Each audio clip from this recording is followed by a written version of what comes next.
Vamos abrir a Bíblia na segunda carta de Pedro, capítulo 1. Segunda carta de Pedro, no capítulo 1.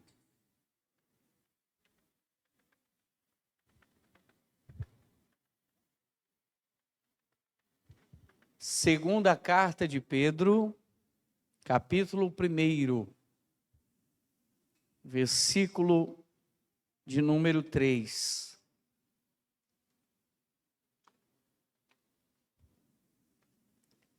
Capítulo 1, versículo 3.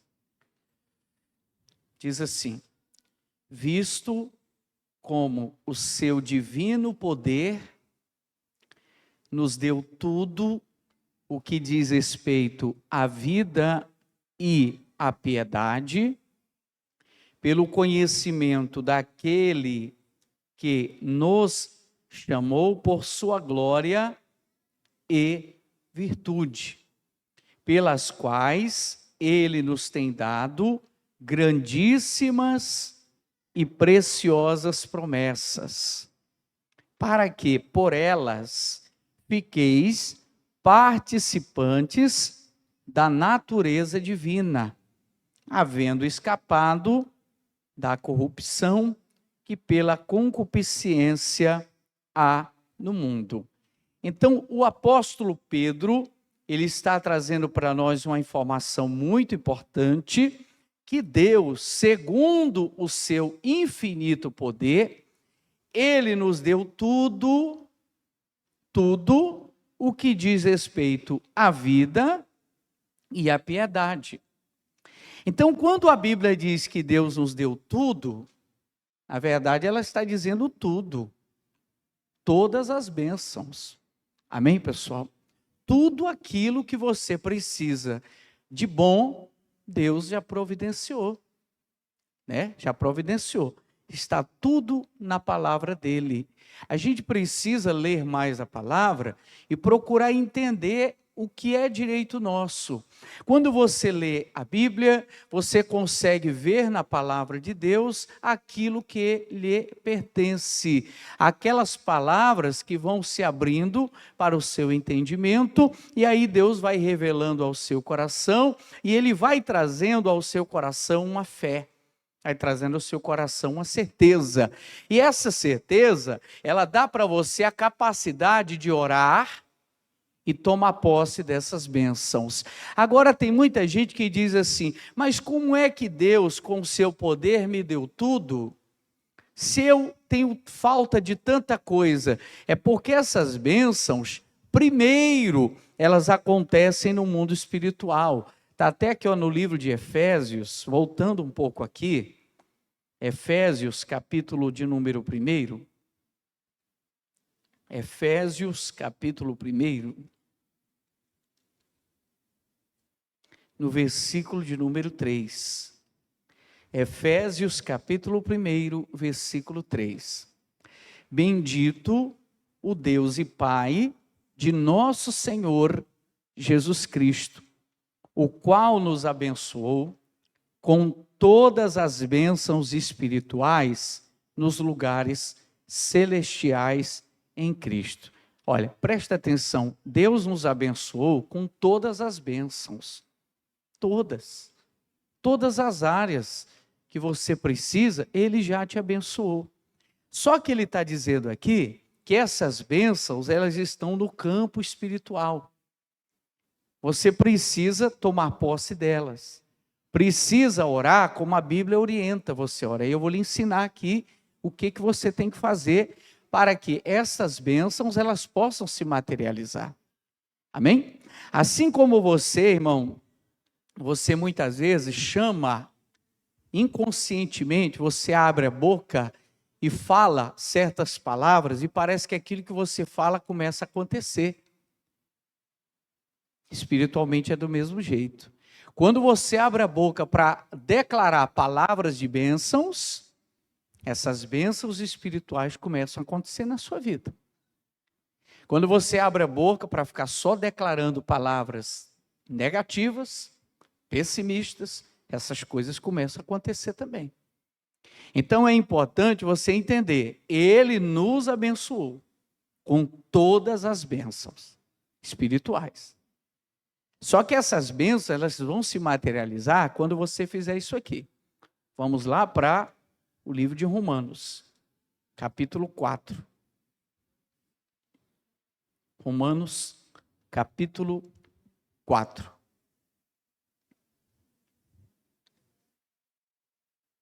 Versículo 17. Como está escrito, por pai de muitas nações te constituí, perante aquele no qual creu, a saber, Deus, o qual vivifica os mortos e chama as coisas que não são como se já fossem. Então, a palavra que ela está falando é acerca de Abraão. Abraão, que é o pai da fé, que a Bíblia caracteriza como o pai da fé.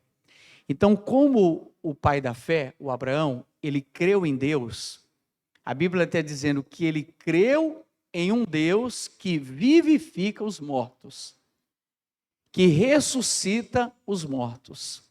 E o que Deus faz? Ele chama a existência as coisas que não são. Às vezes, o que é que ainda não é na sua vida? O que é que ainda não aconteceu na sua vida? O que é que você espera que aconteça, mas não aconteceu? Coisas boas eu estou falando. Você tem que chamar. Chamar a existência as coisas que não são como se elas já fossem. Você tem que declarar. Amém, pessoal? Declarar. Às vezes você levanta de manhã já declarando. Eu declaro que este dia será uma bênção. Eu vou resolver, não sei o que você vai sair para resolver, mas você sai de casa e antes de ir você já fala. Eu vou lá em tal lugar e em nome de Jesus vai dar tudo certo. Parece até para algumas pessoas até uma bobeira, mas não é bobeira não.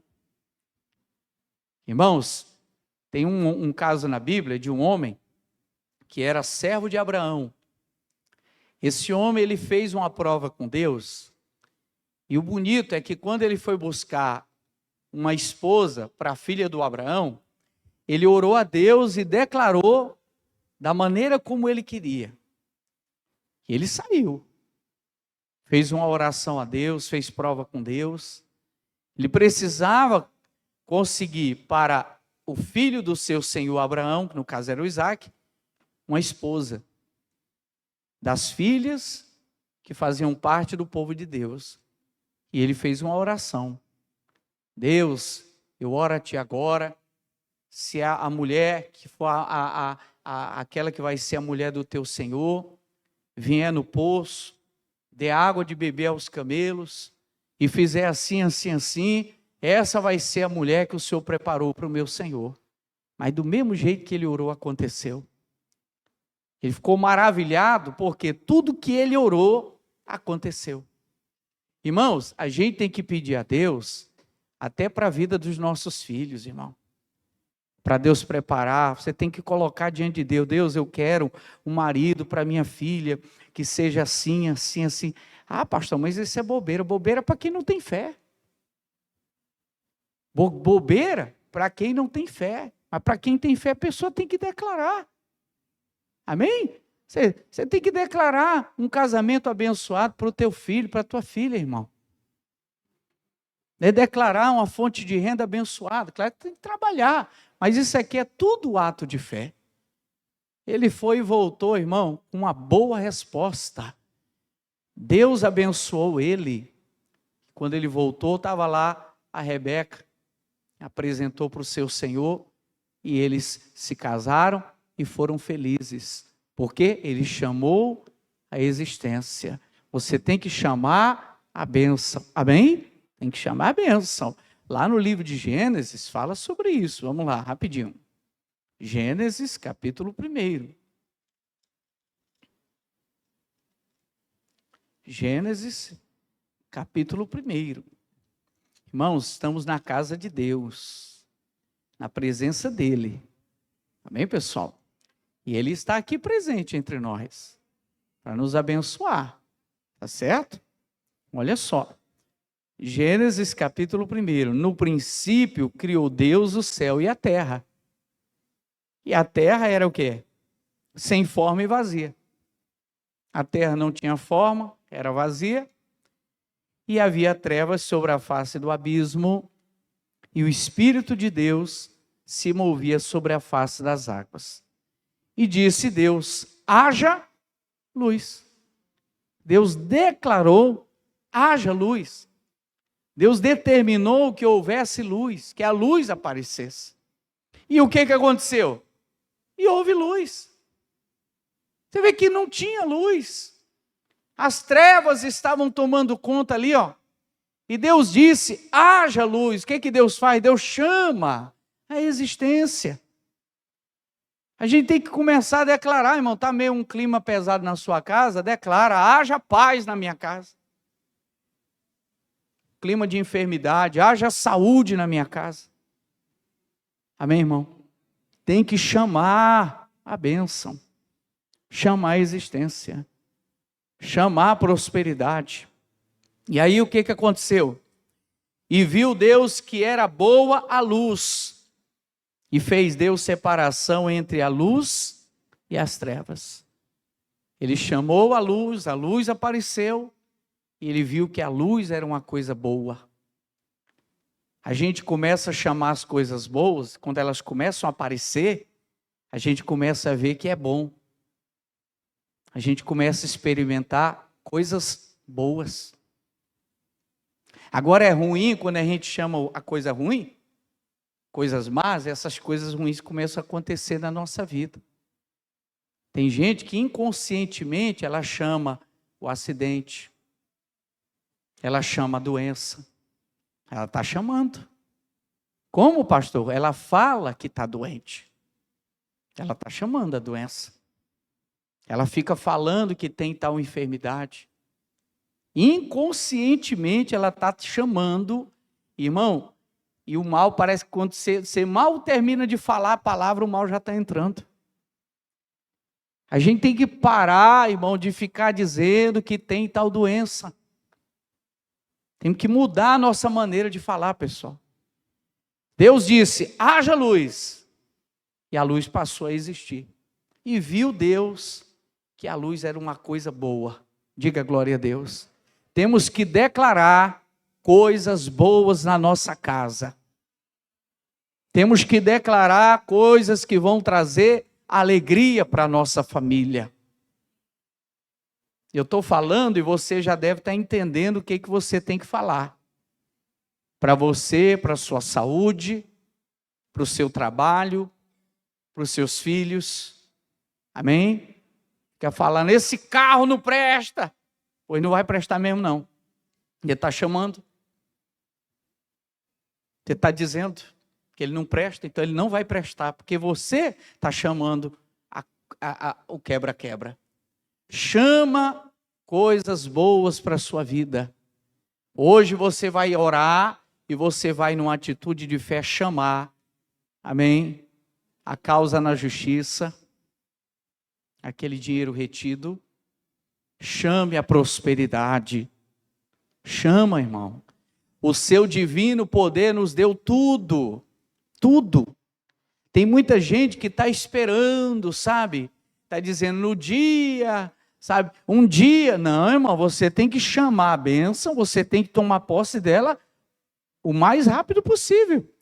Nós temos um caso de um homem aqui que estava esperando, sabe? Muito tempo ser curado, sendo que Deus queria já ter curado ele, e ele estava lá, e tem gente que está assim, esperando, é só você começar a chamar, que as bênçãos vão começar a aparecer na sua vida. Tem que chamar, irmão. Vamos lá para João, capítulo 5. Vamos ver o caso aqui do homem que estava junto ao tanque de Betesda, 38 anos ali, e ele estava esperando. Irmão, você não tem que esperar mais nada, você tem que tomar posse da bênção. Olha só, João capítulo 5, diz assim: depois disso havia uma festa entre os judeus, Jesus subiu a Jerusalém. Ora, em Jerusalém, próximo à Porta das Ovelhas, um tanque chamado, em hebreu, Betesda, o qual tem 5 alpendres. Nestes jazia grande multidão de enfermos, cegos, coxos e paralíticos, esperando o movimento das águas. Então eles estavam ali, irmão, na beirada do tanque, todo mundo esperando. Ele tinha uma superstição ali. Irmão, quando você se prende a superstições, isso aí te atrapalha. Você fica preso à superstição. E tem muita gente supersticiosa demais, sabe? Não pode passar debaixo da escada. Não sei o quê, se o espelho quebrar é 7 anos de azar. Na sexta-feira 13, não sei o quê. E aí a pessoa fica presa a superstições. Tem gente que guarda trevo de 4 folhas na carteira. Supersticiosa, sabe? Aí põe fitinha vermelha para não sei o quê, para não dar, mal olhado. Aí fica preso a superstições. Não pode beber Coca-Cola na xícara, senão não casa. Você já ouviu essa? Pois é. Eu fui visitar uma irmã, aí eu estava lá e na época, eu fui visitar, fizemos uma oração, eu tinha preparado um lanche, aí abri uma Coca-Cola lá. Aí os copos parece tinha quebrado, aí botaram, o filho dela colocou numa xícara a Coca-Cola, aí ela tomou a xícara da mão dele e disse: não bebe Coca-Cola na xícara, senão tu não casa, menino. Eu falei: irmã, para com isso, irmão, isso é superstição. Mas tem muita gente assim, é cheio de superstição, irmão, sabe? É superstição para isso, superstição para aquilo, e as pessoas vão, irmão, ficando presas.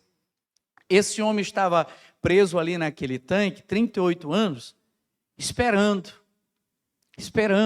Você lembra? Quem aqui é mais antigo vai lembrar. Quem aqui já esperou uma estrela cadente para fazer um pedido?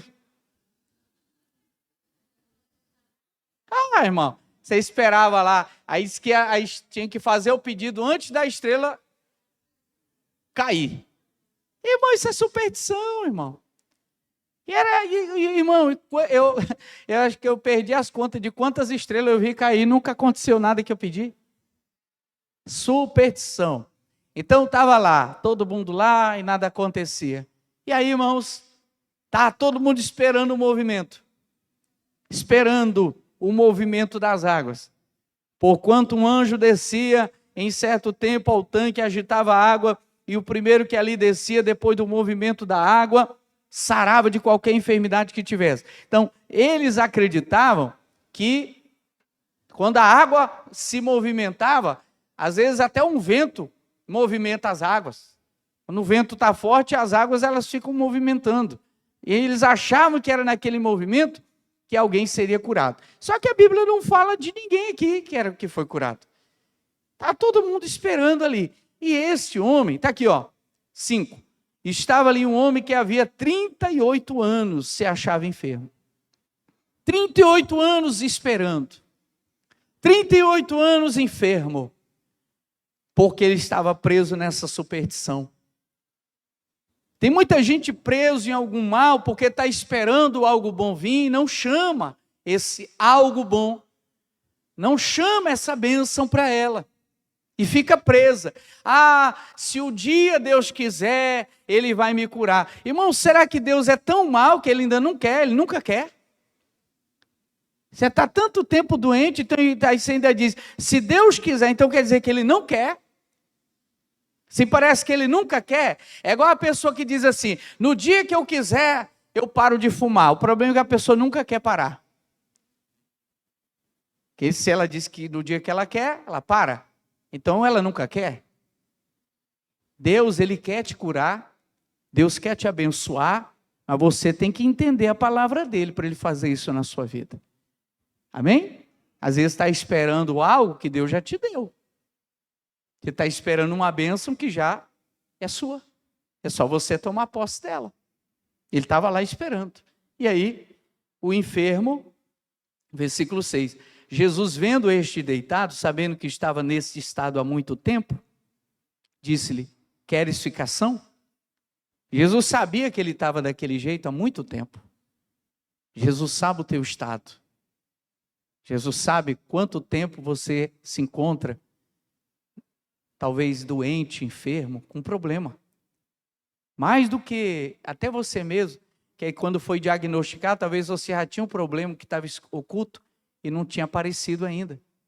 Mas Jesus sabe quanto tempo você se encontra com uma enfermidade, desempregado, um problema, sei lá, qual seja a área. Então Jesus, sabendo que ele estava há tanto tempo daquele jeito, perguntou: queres ficação? Você quer ficar curado? E aí, irmãos, o enfermo respondeu-lhe: Senhor, não tenho homem algum que, quando a água é agitada, me coloque no tanque. Mas enquanto eu vou, desce outro antes de mim. Então, ele estava esperando que alguém pegasse ele e colocasse no tanque. Sabe? Às vezes a gente fica esperando tanto em alguém, né? Ah, o fulano falou que ia fazer isso.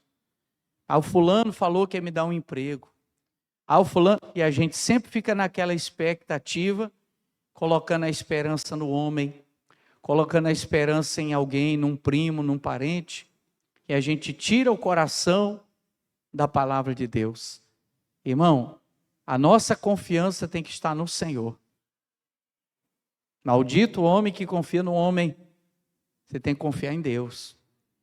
Ah, não tem ninguém. Talvez, às vezes você está assim, você está aí desanimado, porque você colocou a esperança em alguém. Nessa política que aconteceu aí. Se eu ganhar, eu vou te dar um cargo. Até a pessoa até trocou de número. Nem te atende mais. Aí você está aí, né? Está decepcionado, não vou mais apoiar ninguém, que toda vez que eu apoio, se alguém some. Pois é. Você está colocando a sua confiança em pessoas que não podem te ajudar. Sempre que eu estou ali, Senhor, alguém chega na minha frente e ninguém me ajuda. E aí Jesus falou para ele, ó, versículo 8, vamos ler junto?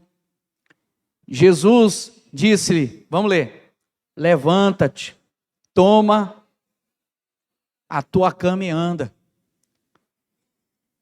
Ou seja, a bênção estava ali. Ele tinha que tomar posse dela. Amém? Ele precisava tomar posse, foi o que a gente falou no começo. O seu divino poder nos deu tudo. Ele tinha a cura diante dele e ele estava esperando alguém pegar e levar ele para colocar no tanque.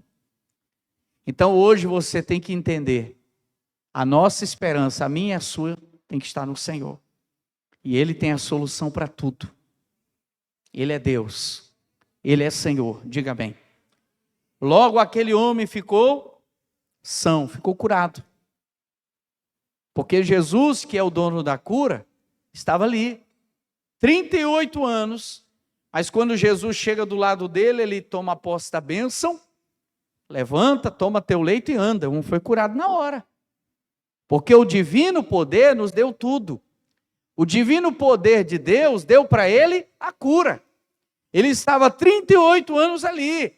Mas quando Jesus chegou diante dele e disse, ó, pega a tua cama, levanta e vai para a tua casa.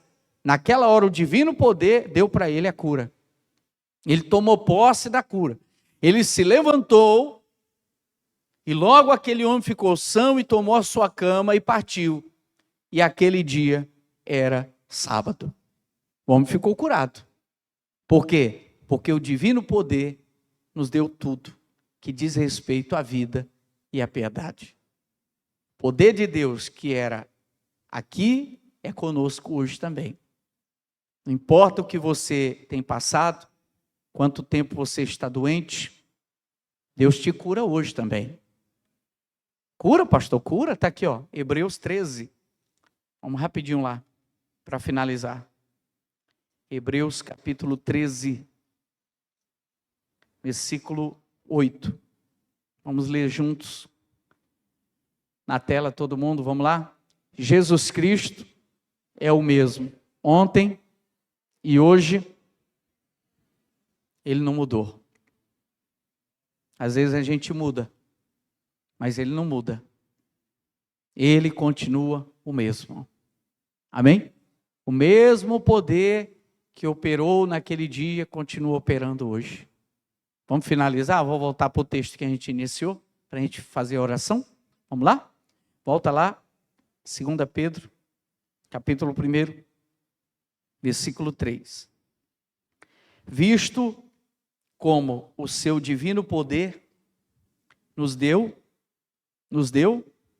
tudo o que diz respeito à vida e à piedade. Tudo que diz respeito à vida e à piedade, ele nos deu, pelo conhecimento daquele que nos chamou por sua glória e virtude. Por isso você tem que conhecer o seu direito na palavra. Porque as bênçãos vão começar a se cumprir pelo seu conhecimento. Uma pessoa que tem conhecimento jurídico, ela sabe o caminho. Né? Pessoa que tem conhecimento de causa, ela tem um caminho por onde ela vai. Ela sabe o caminho. Ela conhece os seus direitos. Né? Então, nós temos que ter conhecimento da palavra também. Você tem conhecimento, você toma posse da bênção. O divino poder de Deus nos deu tudo. Vamos ficar com essa palavra hoje? Vamos abençoar a nossa casa? Vamos chamar hoje o que está faltando para a nossa casa, tomando posse da bênção.